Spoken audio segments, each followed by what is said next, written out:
இறைவன் படைத்த உலகை எல்லாம் மனிதன் ஆளுகின்றான். மனிதன் படித்த சிலையில் எல்லாம் இறைவன் வாழுகின்றான். இறைவன் வாழுகின்றான்.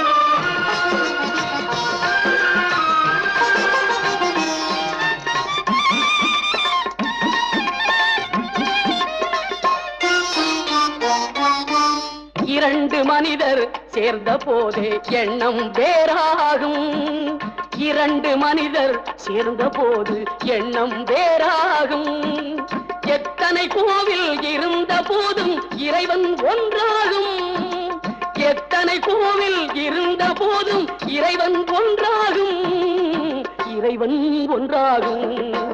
இறைவன் படைத்த உலகை எல்லாம் மனிதன் ஆளுகின்றான். மனிதன் படித்த சிலையில் எல்லாம் இறைவன் வாழுகின்றான்.